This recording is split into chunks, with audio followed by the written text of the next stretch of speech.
Woo! It feels like every week I hear something new going on with ESL, except this time it's not, players not being paid and visas being denied and players being told to lie at the border, which I totally should have done a video on that back in the time when that was going around. But no, none of that because, well, I mean, it's kind of a similar situation actually, because this time around ESL released a statement that gives us probably a lot of insight as to why so many players have not been getting paid and why it's been happening for so long. And this is actually a story that I've been kind of covering on this channel, or following a story, the ESL story, the ESL not paying story, the ESL screwing up story. There's a lot of stuff going on with that, but my most recent video was actually, it showed proof of ESL not paying their players, because we actually had Discord screenshots from an insider source that was someone involved within that scene. And if you have not seen it, I will put a link in the description for it if you want to watch it. Jeez, I can't speak. But if you have not seen it, I'm going to spoil you. We actually ended up getting some messages from players after that video was released saying that they actually finally got paid. But what took them so dang long? Well, ESL released this memo that I think gives us the reason why. I'm not going to read the whole thing to you guys, so pause it if you want to read it, but I'm going to pull out all the important information. As of today, we are announcing considered changes in our EMEA region. The main goal of this is to refocus our entities on local growth while supporting the global ESL brand. Spain and France will be affected immediately, whereas the UK office is currently under assessment and roles have been put at risk. This has been a very difficult process, and we are trying to secure as many jobs as possible.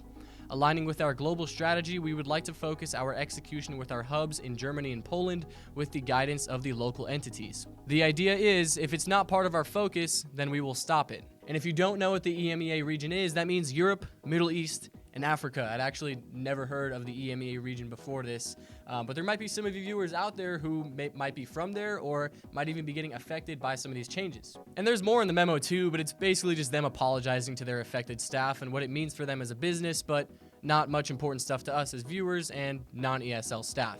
But basically, because I feel like this wasn't worded in the simplest and easiest to understand way, basically it sounds like ESL is downsizing, and it could largely be due to a lack of funding, whatever it is. I can't really attest to it because I don't work there. I don't know what's going on, but they are targeting the EMEA regions first, and I'm just going to call it the EMEA region from now on because that makes it so much easier. But they're targeting the Spain and France branches first, so probably most people, maybe if not everyone working there, are probably going to be losing their job soon, which is obviously very unfortunate to hear. And it seems like that process has already actually started, because in an article put out by esportsbureau.com, they actually said that already 40 people have been fired from that Spain branch, and that leaves about 5 people remaining. And this isn't information put out by ESL. This is something that only the Esports Bureau has said, so they've probably got their own sources. So ESL Spain is basically just poof, they're gone pretty much, and they're going to be getting rid of those UK and French offices next. They're going to be putting full focus onto those ESL Germany and ESL Poland branches.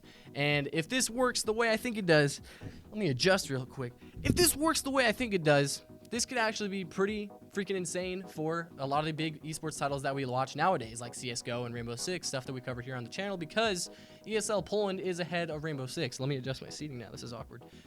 Because ESL Poland is ahead of Rainbow Six, so if they are getting better funding for Rainbow Six, we could get better funding for Challenger League and Pro League. And I'm not just talking prize pools, I'm talking players getting paid on time, baby. That's what we like to see. And for CSGO, ESL Germany ahead of CSGO. Bigger prize pools, whatever the heck they need to do. I'm not super on the CSGO side like Jake is, so I don't know exactly what kind of issues they're having. But I'm sure, just more money going towards it would probably be better in the first place. And hopefully we can actually end up avoiding all those internal issues that we've been seeing with ESL in the past. And I think this would just be a huge step in the right direction. I read the title of the article that this video is related to, and my first thought was like, oh man, ESL is messing up again. Can you guys stop? But I think in the end, this is actually probably a pretty good change. I think this is a smart move on their part, and not everyone's going to agree with me on that, but I think a business has got to do what a business has got to do. Thank you guys for watching, though. I hope you enjoyed. I will be seeing you guys in the next one, so take it easy, everyone. Have a great day. Bye-bye.